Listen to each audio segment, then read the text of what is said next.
As mentioned in the last video, in this video we're going to talk about the creation of the presidency, the historical foundations of the presidency, and a number of other issues. Okay, we're going to talk about the creation of the office of the presidency, the sort of envisage, what the founding fathers were envisioning when they were talking about creating the office of the presidency at the very start of the inception of the United States. The president and the relationship with him and the Constitution, where we're going to find the powers of the president, whereabouts in the Constitution we're going to be looking, and also a brief overview as the limits to presidential power and why it's important that there were limits to presidential power. So as a history, we know this isn't a history lesson, but as a history lesson, the founding fathers created the president who would be both head of state and also head of government. So unlike the United Kingdom, the head of state is the monarch, and they are, despite the fact of being technically head of government, the more politically it's seen that the prime minister is the head of government, and the monarch devolves powers to her government. So the distinction being is the idea of the president in this sense is that they are also head of state as well as head of government.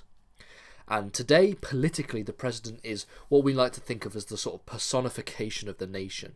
Okay, so it's more than just the legal role that the president plays within the U.S. Constitution, but also the political role, the president as a central figure. Okay. President Theodore Roosevelt remarked once that they were both king and prime minister. So the kind of idea of there being a head of state and a head of government being merged into one as both king and prime minister, this was something that Theodore Roosevelt remarked.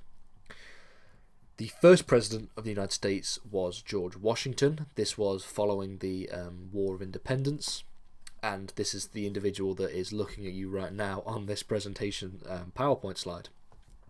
Washington was also the commander-in-chief of the military at the time, okay, and this is why the current president is also commander-in-chief of the armed forces. So there's a sort of, there is a sort of historical context for not only the president as an office, but also the presidential powers that are instilled upon these individuals. When it comes to the presidential relationship with the Constitution, it's Article 2 that outlines the powers of the presidency. Okay, it outlines the roles and the powers that the president has. And Article 2, Section 1 of the U.S. Constitution states that executive power shall be vested in a president of the United States of America. This means that the executive power is concentrated within a single person.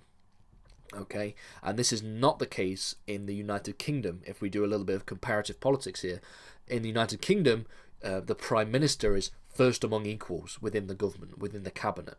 Okay, there's the principle of first among equals. There's also the principle of collective responsibility.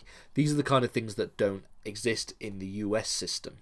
While the president is only one cog in a big complex machine that is the executive branch, and we can talk about the cabinet and the executive office of the president and the vice president.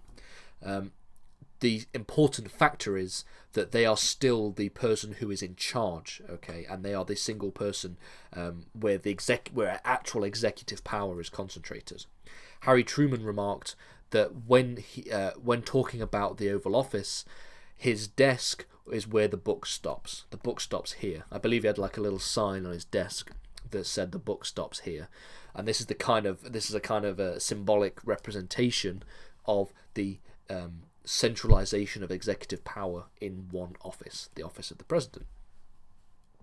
When it comes to the election of a president, presidents were originally to be indirectly elected by the people, and this was through electors. Okay, so the president was to be chosen by the electors, the great and the good, in the electoral college, and this was during a time when electors would have to travel to deliver their votes, because there would be delegations that would meet in the very early stages of the US history, delegations that would meet from all across the states, and because you had no text messages or even the mail system was sometimes very difficult, you have these electors travelling to the delegation to pick a the new president.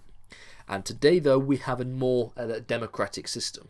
So the president is now more directly elected. However, we still have a system which is known as the Electoral College that still exists. Okay, so while the fact that they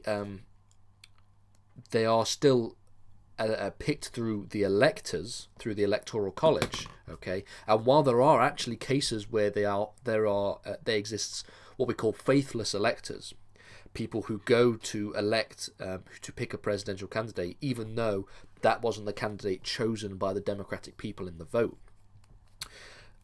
It's still a more democratic system than it was at the foundation of the United States. So what's interesting is that the Electoral College still exists. We still do have these cases of faithless electors. However, these are being stamped out more. There have been, in some states, there is less prominent. They're less prominent because they're actually illegal in some cases to be a faithless elector. So when it comes to the power of the office of the president, we're going to look at the specific powers in a later video, specifically the next video actually. And it's worth noting that the power of the president is actually relatively limited. And it's also worth noting and talking about why the power of the president is limited. Okay. And this was because of the founding fathers. This was an oversight from the tyranny of the King of England, King George III, who wielded exhaustive executive power. So the whole foundation of the United States, the Revolutionary War and the break from the British Empire into forming its own sovereign state, this came almost, one of the main reasons for this was because of the tyranny and the exhaustive executive power that was wielded by the King of England, who was George III.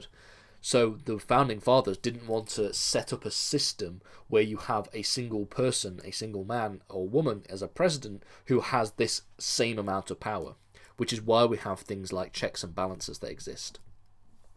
So there are a number of very limiting checks and balances that are placed on the United States president, and it's important to know that.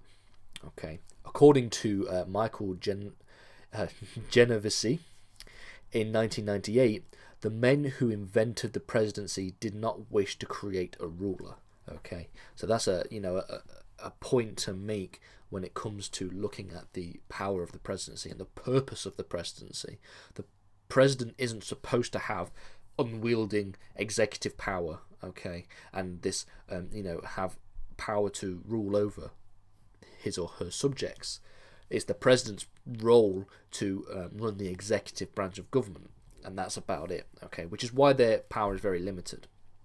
And it's very interesting that we're using the former president here, Donald Trump, as an image, because he was somebody who believed that he had exhaustive executive powers through Article 2 of the US Constitution. And we're going to learn in the next few videos why that isn't necessarily the case.